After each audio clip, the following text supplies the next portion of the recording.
on Facebook for a minute, for maybe like 10 minutes or something, and then we'll cut that, but we'll stay live where we're at.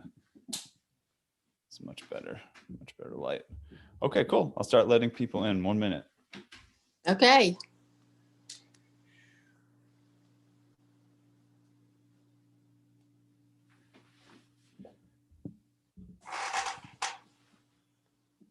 Hello, everyone. Good morning. Thank you for your patience. Very good to see you all. Yet again. I'll just give a minute for everybody to get joining, then I'll give a little bit introduction. And yeah, I'm excited for Sally's presentation here. She's prepared as always. Very, very impressive preparation. So excited to see what she's going to bring to the table today. We've set up something that I think will work best for her audio. She has her phone piping in as well for her audio, in addition to her computer screen. So she's going to bring that around with her as if she has to walk around, so we can hear her best. And I don't know if there's any issues with the audio, we can let her know that she needs to bring that with her. But I think everything's going to be great. All right. Let me get started by giving a little bit introduction to Sally, and then I'll hand it over to her and let her take the reins, and she'll just let me know when she needs me. So over the past 40 years, Sally Phillips has worked in virtually every aspect of the piano industry: service, retail, wholesale, and manufacturing.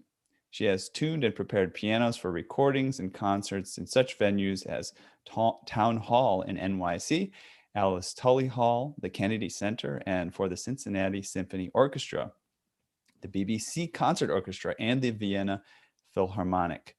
She's a 1976 graduate of North Bennett Street School. She has published articles for Piano Buyer, the American Organist, and the PTG Journal.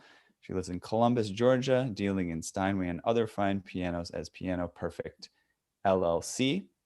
And this class will cover some of the solutions for known issues concerning speed, time limits, regulation and voicing, tuning stability, and multiple piano preparation. We will talk about communicating with the pianist and defining and solving their concerns. So with that summary introduction, let me put the spotlight on Sally and let her take the reins.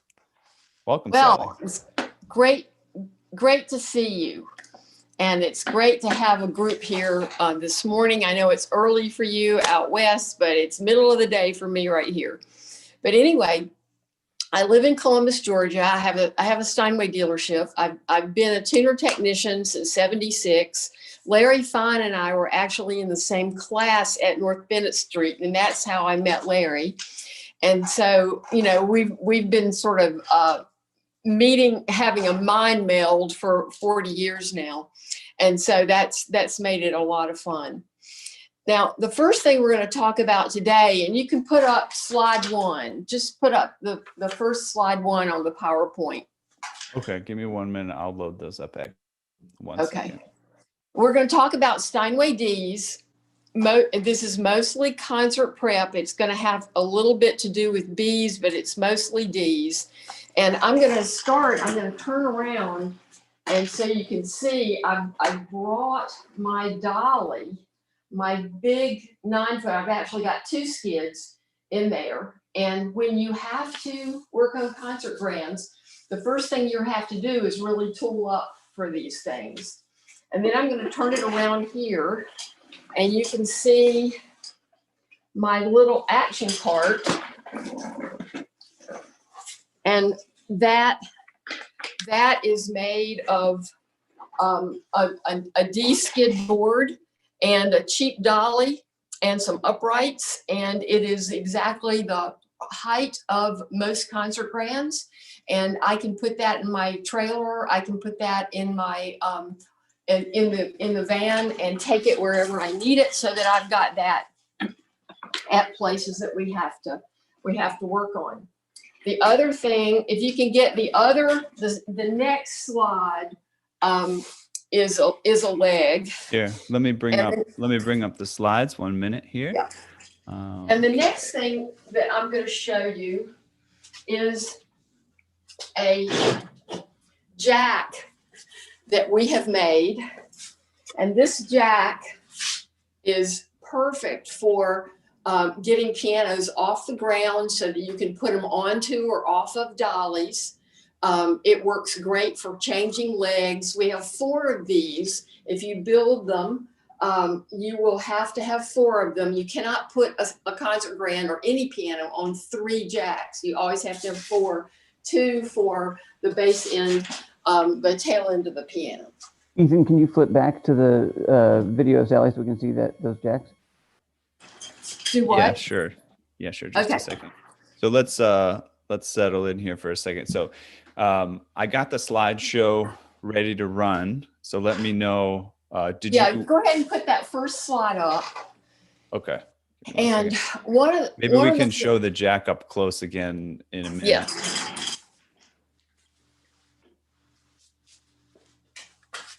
You can buy these at Home Depot or Lowe's.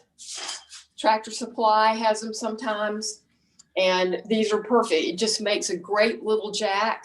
And we have our handle for releasing it. Pump it up here. These are, not expensive little jacks, and they work great for getting a piano up off of its legs. Now, let's go to the next slide. Oh, the first slide is just a shot of the shop where we had two Ds in this summer. And so we bring concert grands in almost every single time that we work on them. If it's anything major, we try not to work on site because it's too many tools and too much stuff. The next shot is really important. This is a wedge underneath a 20-year-old concert grand. Most of the old concert grands will have this kind of a wedge. When you work on these pianos, you will make sure you have to really check these legs frequently. These pianos are moved 2 or 3 times a day. They run them over, over door jams. A lot of times there's a little metal piece in between the backstage and the hall. What you need to do is you need to go in and you need to hit these, make sure that they are tight. Check the legs frequently. I would say, and bring your jacks into the hall. You can jack one leg up at a time if you want to and just shake it and make sure that it's really tight. This past summer, we brought a D in and 2 of the legs were cracked that we had to fix. Okay, the next one is the more modern.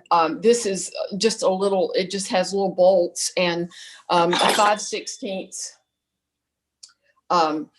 Allen wrench tightens them up, and the lyre as well. And you want to make sure you've got that with you. And before you do much of anything, I always just go in there and check the tightness of those in case they've been done and been moved around.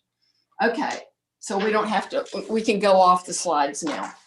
So I'm going to start, and this is in no particular order, but there's just sort of a checklist of things that I try to do when I've got a piano that I'm trying to prep for concerts. It's a huge difference in what I do when I've seen that piano every day for 11 years, or it's something that I've never seen before. And sometimes you've got a little of both. Sometimes you see a piano occasionally that's out for concerts.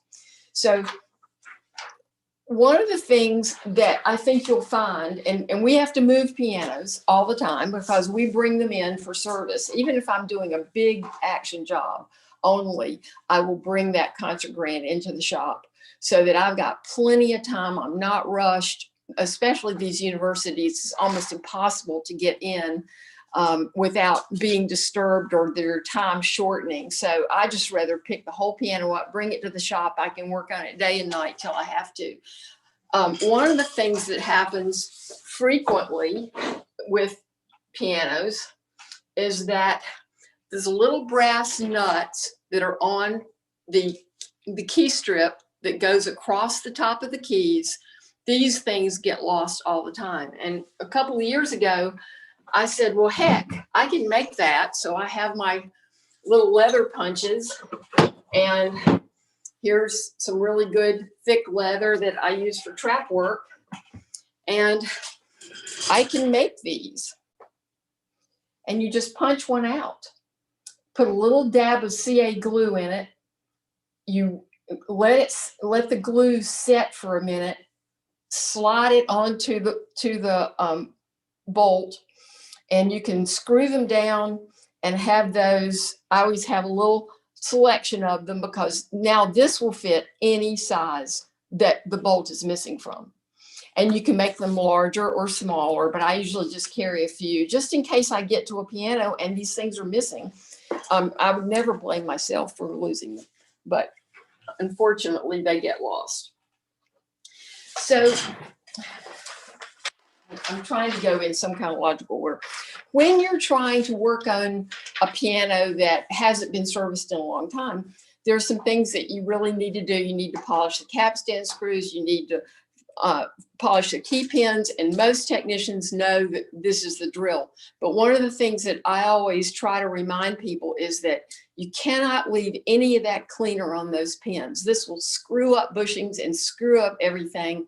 It attracts dirt. So go ahead and clean it. And I use the Mother's Mag polish is what I can get from my local car parts store.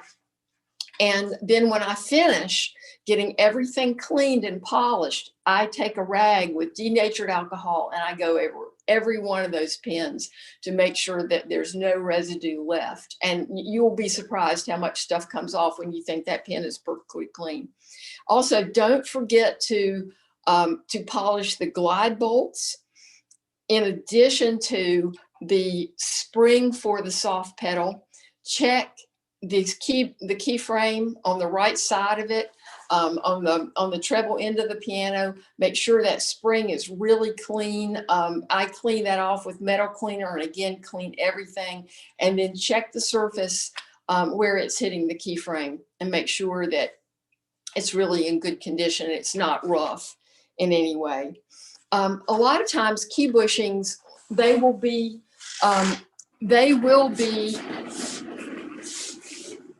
worn to the point where what you will see is the key bushing, and it'll be like that.